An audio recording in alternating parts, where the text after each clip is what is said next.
Boiler warning. This video talks about the Three Houses story and gameplay up until the end of part 1. It also talks about the end of FE4 Generation 1 for a very brief moment. If you're looking to avoid spoilers, keep that in mind.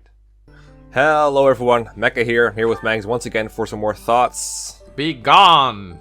Thoughts!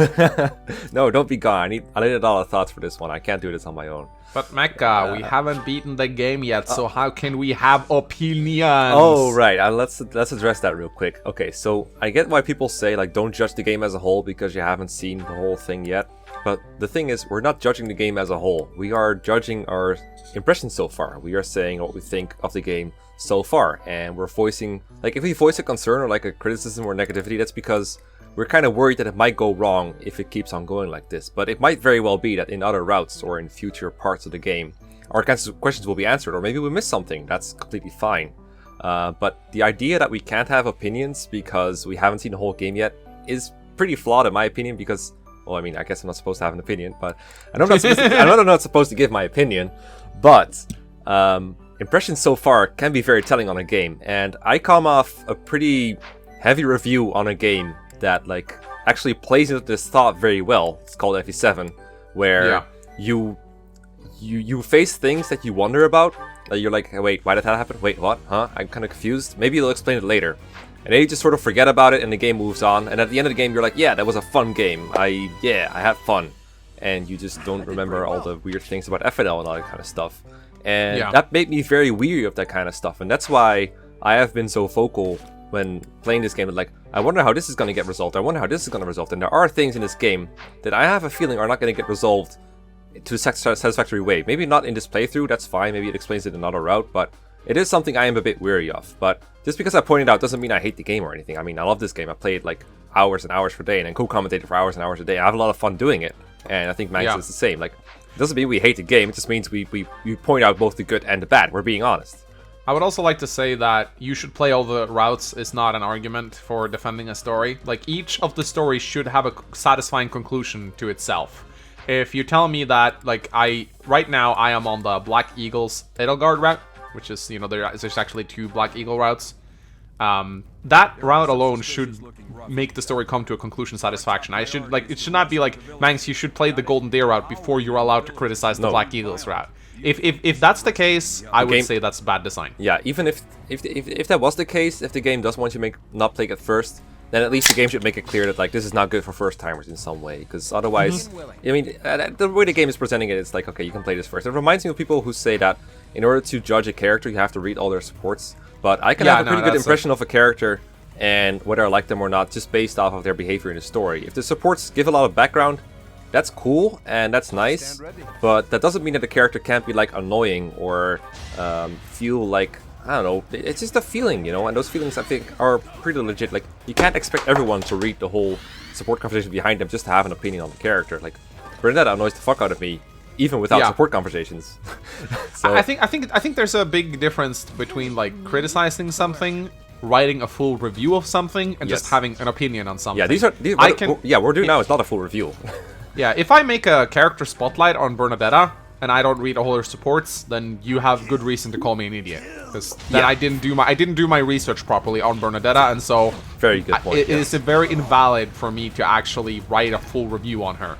But me just expressing my dislike for her C supports, I mean, it doesn't matter if her A supports are the best supports ever. My initial impression of her is bad. Yes. And that is, in my opinion, not a good thing.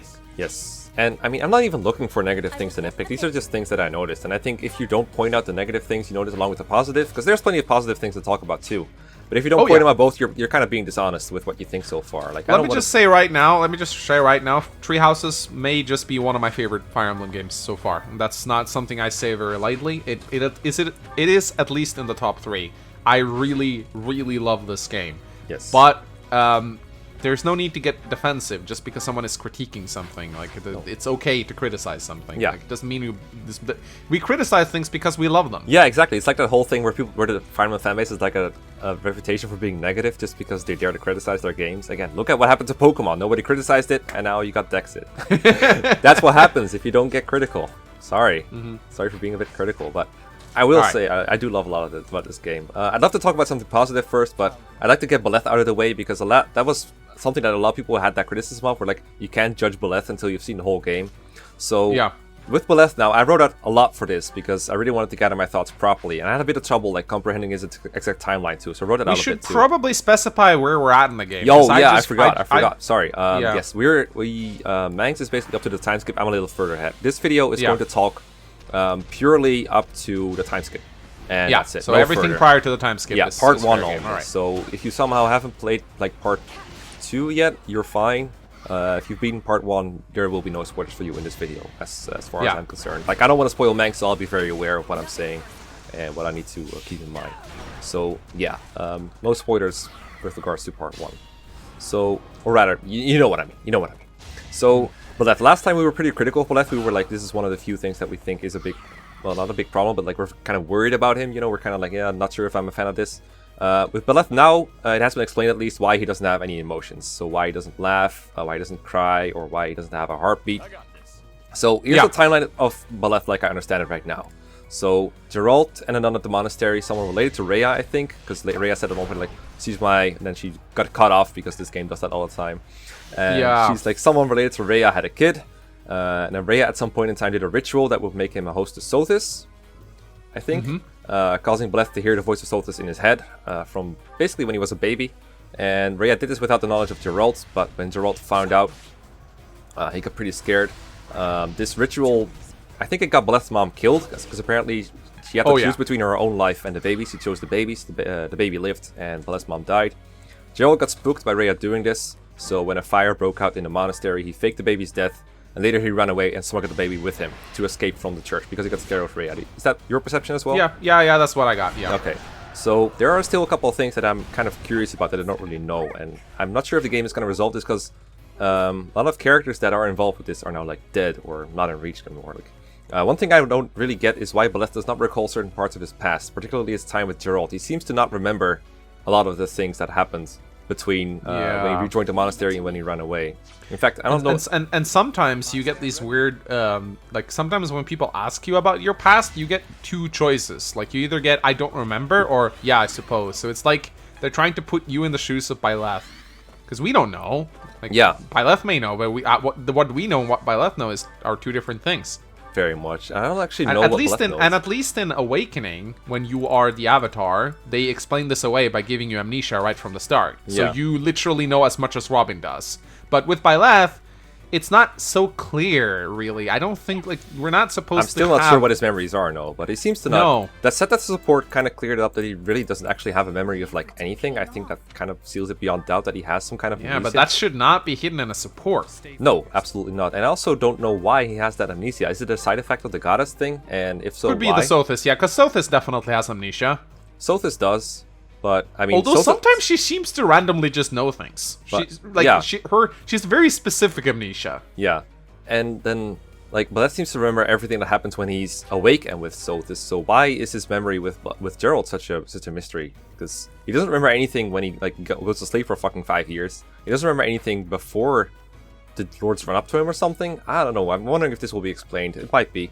The other thing I don't really get, and it's something we'll talk about later because I don't really talk about Jeralt too much right now, is Jeralt is very distant and mysterious to Byleth, and I don't really know why either, and the guy is dead now, so I'm hoping that will be explained somewhere. Those are the two questions that I have right now. Is there anything about Byleth that you don't get right now? No, I think that pretty much covered it. Yeah. Okay, so the other thing I have with Byleth is, so we know why he doesn't show emotions.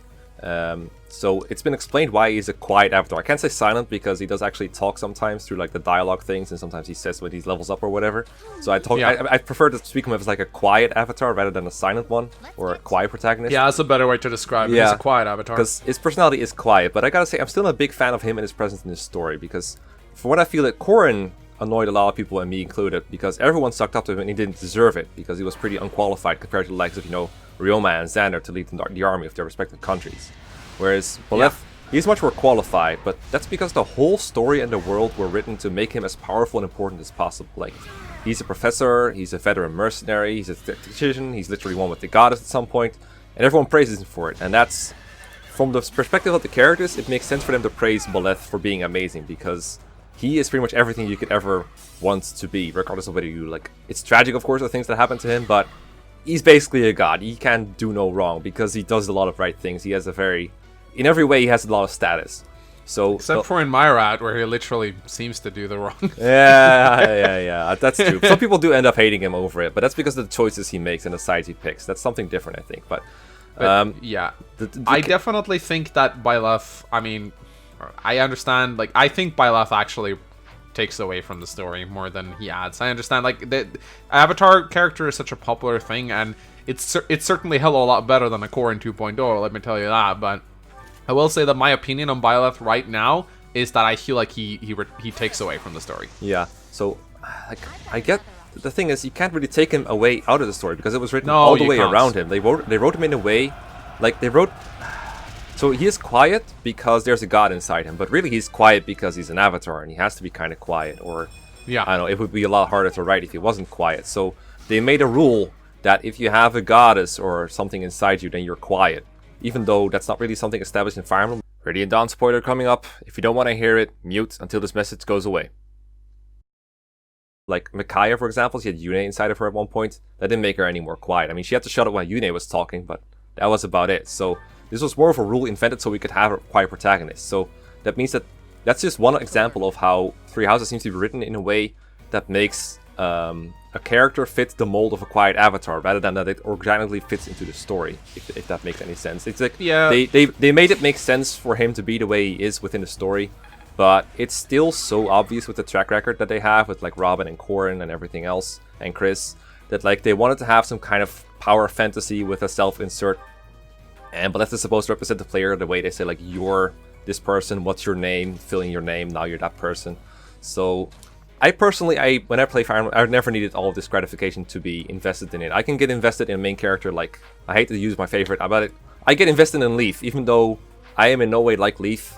I just love his character. I love being, adventuring with him. I don't need myself to be represented within the story to have a good time in it, to, like, feel invested in the characters. And in fact, I prefer it the older ways. But I know I'm in a minority here in the Fire Emblem fanbase right now. Yeah, I'm wondering if it maybe would have been a better choice to simply just have the avatar be named Byleth, not be able to put in a name. You could select the gender. I honestly think that's a cool thing. Like you could have two same characters, but you can have them be different genders, and then maybe have Byleth talk a little bit more and just not be an avatar, but be a character you control. Yeah, but actually be. But then again, you run the risk of being Core in 2.0 again if you do that. Sort of, and also like I thought about it a lot, and like it's really hard to take that perspective of like this is you out of this game because again, it's so written around it being done. Like characters, you hear the voices of characters saying you are great, you are great, you are great all the time while you're running out the monastery. You can never really take away that feeling of this game is trying to suck up to me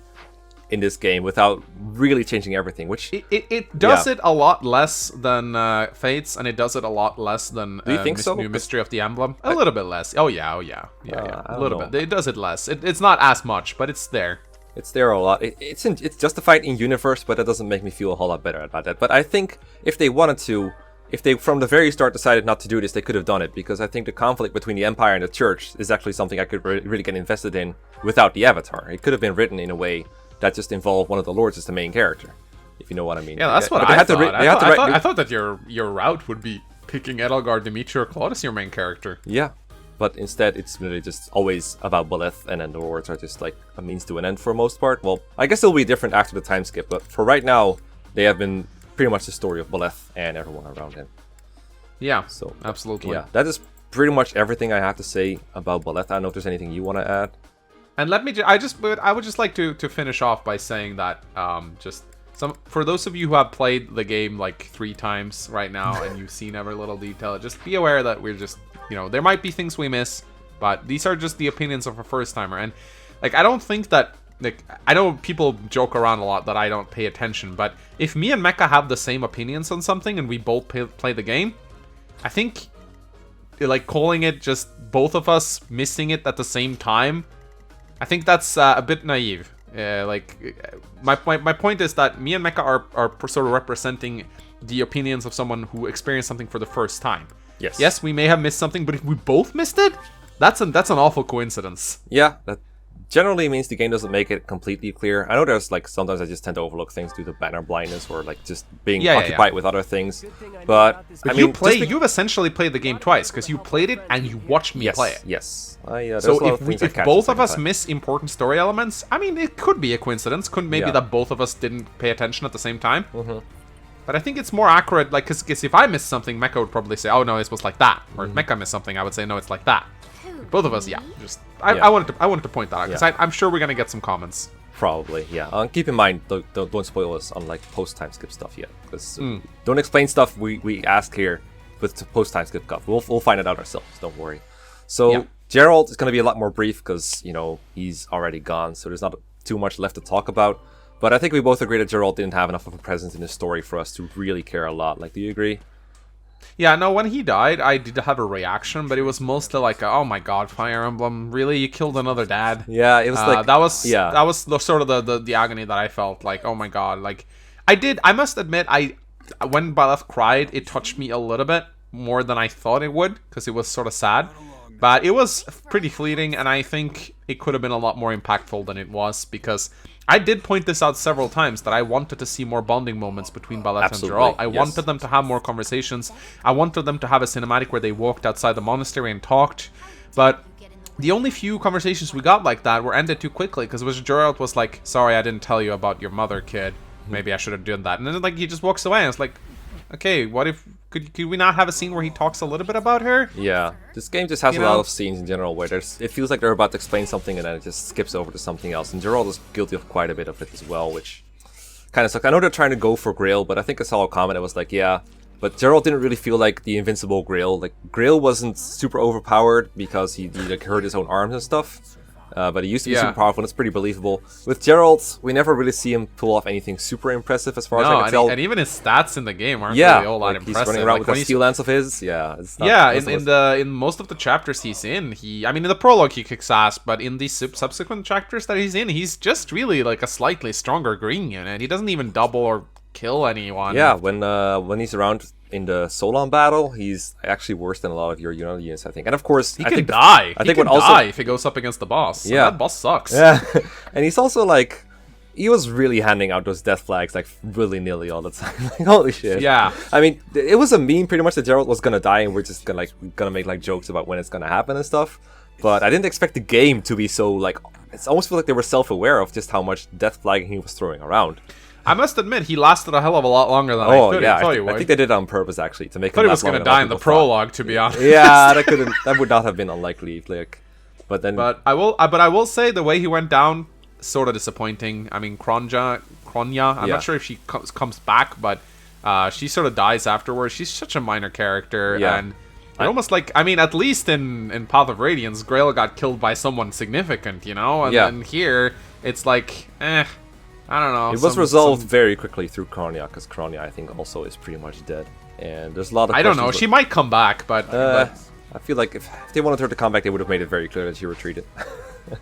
Maybe. I mean, she could be resurrected or something. There's like True. We don't know, they could go to zombie route. We'll see. But yeah, I as I said, I always thought it would be someone like Rhea or someone significant who killed Jeralt. Yeah. Like it would feel a lot more significant if he got killed. Or fucking like if you want to fight against Edelgard, have Edelgard do it. You know. Yeah. If you want to make her a villain in one of the other routes, have her kill Jeralt. That would have been an impactful death. Yeah, I feel like Jeralt's death wasn't very well done. I thought the aftermath was much better. Like the mood in the monastery afterwards was much better. And that was great. That was really good. That was really good. The fact that Byleth was like sad and there was sad music and stuff. Yeah. I wish you said like you wish they disabled tea parties and stuff. I actually agree. Yeah. It should say like invite to teas. Like Byleth is not really feeling up for tea right now. That would have been perfect. That would have been really good. I understand it might have pissed off some people, but too. So they can do that kind of shit. And like when you go to the marketplace in the monastery there, I don't know if you noticed, but the music goes happy again, which I also didn't really like. Yeah, so there's some issues with that, but at least it shows that they put some effort into the storytelling by making the music sad and stuff, so that's good. Yeah, while we're on the topic, the music generally has been really good for yet another Fire Emblem entry. Yeah. Amazing. Really fitting for moods. It's up there with Echoes for me. It might even surpass Echoes in music, which is insane. Yeah, I think sometimes we complain about unfitting music, but I think 80 to 90% of the time the right music plays, and when we hear a new track, it's really nice. I love how whenever Sothis starts speaking, you get this amazing mystical track, and it really adds so much depth to the Sothis scenes. I think if the music didn't change when Sothis spoke, I would probably dislike Sothis a hell of a lot more. But because she has this kick-ass theme playing whenever she plays, I get really invested in her dialogue. I go like, oh, Sothis gonna talk. What's she gonna say now? Yeah. Like so far, the power of music is insane. Yeah, and so is like the preps music and the battle music. I thought at first they were gonna overuse like Photon Winds way too much. Oh, yeah. They used that track way too much in the early game, but thankfully they have a big repertoire of other songs to show off. Oh, they do. There's so much. And there's more beyond the time skip too. Let me tell you that, because I played a little bit of that, and there's more good. That's good. There. That's good. Yeah. So I guess while we talked about Kronia a little bit, we might as well finish off all the other villains, because Kronia, I feel like her only purpose in the story was to have a student that was kidnapped before and come back so that Jeralt could be lured into the graveyard and then stabbed by her specifically, so that Byleth could come after her to avenge Jeralt, and then they could do the little ritual on the thing, which the rules, I could pretty much infer what they were, but I have hoped they were more explained. I don't want to be explained everything, ever, but at the same time it felt like a really quickly handled scene, if you know what I mean. The part where Sowen like sacrifices Kronia and traps Byleth, and Byleth cuts his way out because he merged with the goddess. That was like, okay, I hope this gets explained a little bit more. It happened a bit too quickly. Yeah. I was like, huh? What? What was that? What? What was that? I think Kronia, I don't even know if you can fix her by having her be around more often, but she was around for like 2 monasteries, and then she just revealed herself to be a different character we didn't already know, which is the same problem I had with Sowen. It's like, aha, you thought I was character you didn't know, but I'm actually a different character with a different name that you didn't know. Big reveal. Like it's not like Edelgard Flame Emperor kind of stuff where it's like, oh, this character you already knew turns out to be a major villain. It's like, oh, you're a different person that I've seen in a trailer somewhere. Cool. How big and how revealing. Like, yeah, honestly, I know that they're playable characters, but like if you wanted to make it more significant, you could have make like Hanuman and Malnuela into the bad guys, you know? Oh yeah, something like that could have been good. You don't have to. You shouldn't overuse that kind of thing too much with Edelgard. No. It was good, but the fact that it picked completely unknowns, like when Izuka clone revealed to be Izuka clone, like I didn't feel anything. I was like, okay, so you're the same guy but evil. Who cares? Like, yeah, no. So far, like. The villains will probably get better after the time skip, I hope, because that's like the one critique I have of this game is that the villains and pre-time skip villains do not do anything for me. They're cheesy, they're corny. It is, as I said, it's Fire Emblem villain writing at its worst, honestly. The Izuka guy was comical, stereotypical, and just dumb. Like, I was like, he started expositioning on the battlefield, he warped away, he did like, he didn't die when you killed him. Yeah, if you had like a checkbook of every bad Fire Emblem villain plot device, like he checked out all of them in my, and again, just my opinion, if you like this villain, then that's fine. It's just, I didn't. Yeah, I will say, like, other Fire Emblems have this problem too, as we said, these are the worst Fire Emblem villain traits that we have. Oh, totally. That's why I say, a lot about this is not like Tree Houses is the only game that does this. Doesn't mean I like it. I will freely admit, FE4, FE5, 2 games I really love, have the same problems with a lot of the villains, like Manfroy, Julius, Birdo, Raedric even. They all have the same problems to some extent. But this game really goes overboard with some of them, and even if, like, sure, I'll admit it's a problem with FE4 and FE5, but it's also a problem with 3 houses, and right now we're talking about 3 houses, so... Yeah. If your defense against these villains is, well, FE4 and FE5 have them too, and you're not bashing them, I'm just gonna say, this discussion is about 3 houses. We're talking about 3 houses. Yeah, I would also like to say that while me and Mekkah like the older school games, we could probably fill 3 hours of complaining about FE4 and FE5 if we wanted to. Trust me, like Binding Blade, I could criticize it all day. Trust me, because I have a lot of bad things to say. I could go through every single Fire Emblem game and make an hour-long video where I just criticize them. Yeah. There's another villain in this game. I think his name is like Thales or something. I don't even know if that's like... Yeah, I just call him Nurgle. Yeah, that's the thing. They made 2 dark mages that teleport around and do like rituals and weird stuff and plot and stuff.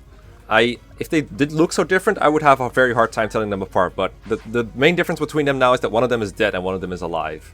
And yeah, one is Izuka, another one is Manfroy, pretty much. Pretty much. And I'm really not sure why they had to have both, other than to have Sowen die. And even then, I'm like, they could have just had Sowen survive another encounter, because why the fuck not? They could have merged them. They could have merged them into one character. It's almost like Sowen and Thales could have been merged into one character called Athos. I mean, Obi-Wan Kenobi. I mean, whatever. You know what I mean. Exactly. So I'm wondering what his purpose is in the story, if it isn't anything that Sowen could have done. Because honestly, I have trouble telling them apart sometimes. Another villain we can briefly talk about, I guess, is the Death Knight. He checks all the same checkboxes too.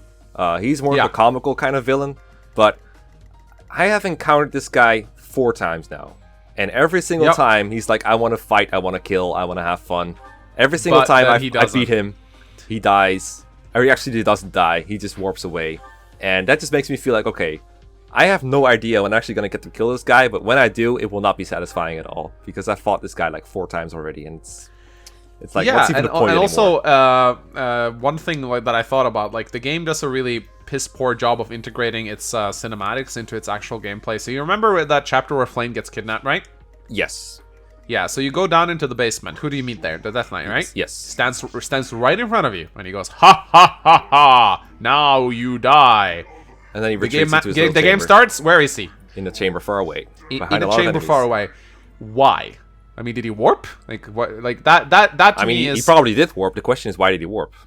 Why did he warp? And why, if he loves fighting so much, why does he stand, like in the first map where you fight him, he stands still, he doesn't move, and when someone goes, why don't you do something, he goes like, don't give me orders. But like, oh, okay, that's again Fire Emblem villain writing at its worst, in my opinion. Yeah. I feel nothing for that Death Knight. The best goddamn villain in the story so far. Yo, Big Heavy 4 and 3 Houses Part 1 spoilers coming up. Mute until this message goes away to avoid.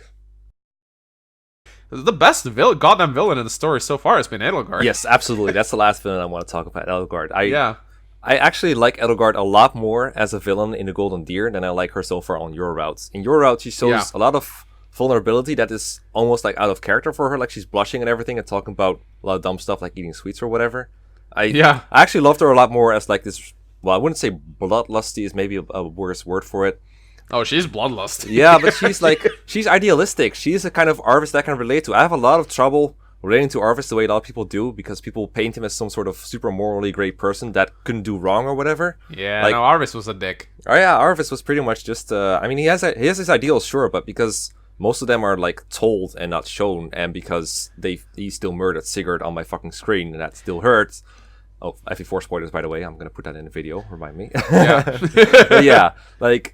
Fucking, like, Edelgard is Arvis, like, really, really respectful reincarnation of Arvis, really. Like, everything she does. And I don't think it's a coincidence that she's, like, called the Flame Emperor. Yeah, not at all, no.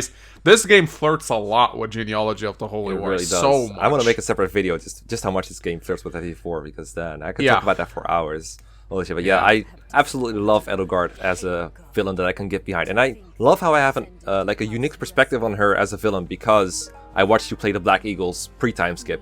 And I watched her like struggle with the way the crests work, and I saw her support where she talks about her siblings all dying because her family really wanted to implement the crests and everything. That really let me sympathize with Edelgard a lot more than if I just been playing Claude on my own. Yeah, and again, I think while I did open up this saying that you shouldn't have to play all the routes to get a satisfactory story, I do definitely see this game as a game that you need to play all the routes to really get the full experience. Mm-hmm. I don't think it's good design per se that you have to play 4 routes, and I say 4 because there's 2 Black Eagle routes. But I feel like that is how this game is set up to be. You need to play all the 3 routes to get the full picture of everyone. Absolutely. It might be that once I do that, some of my opinions will change. Mm-hmm. Yeah, I do think the game should be satisfactory in one playthrough, no matter which route you pick. You should have a satisfactory experience and not be left confused about, then why did this important detail in the plot happen? If part of Bernadetta's character, I love using her as an example, by the way. If part of Bernadetta's character is unexplained in our routes, and I have to play Black Eagles to fix that, that's fine. That's just a character background. But if there's an important plot detail, like for example, let's say Jeralt's death was not explained in one route, that would be a very big thing to leave out. And I would miss that a lot. No matter which route I picked, I would want a satisfactory answer to that. And it's kind of like, it's very... Like, imagine if there was a game called Fire Emblem Destiny, where you had to pick from 3 different routes, and they were all different cartridges, and one of them was like DLC that you had to buy after the fact.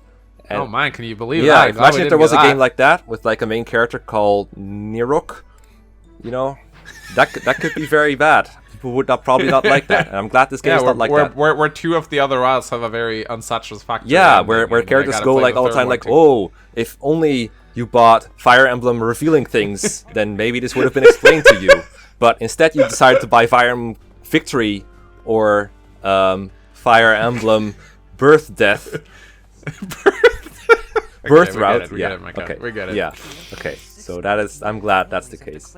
Oh yeah, I think we can safely conclude this is not Fates. Yes. When we compare it to Fates, it's only because it has some elements of Fates in it. supports Some of mostly. the supports are a bit Fatesy, and some of the villains, but it is a better game than Fates could ever dream to be, guys. Absolutely. And like it is a wonderful game. Yeah.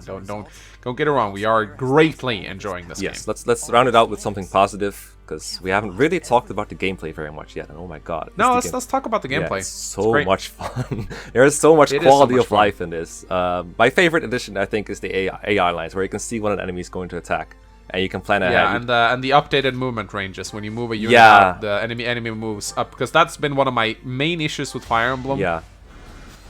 Especially in like a game like Shadow Dragon, where enemy rangers are so key. You know that moving one of the characters, you don't see the updated range until you press wait. Yeah. It's like, Oh shit, I'm so not in annoying. range now. Yeah, and you see it update, and you're like, oh shit, I wish I could have known that. And now you can actually see it, and it's great. And it's also seeing damage the enemies do without having to do math. I know you hate that, or like checking stat screens all Yeah. the time.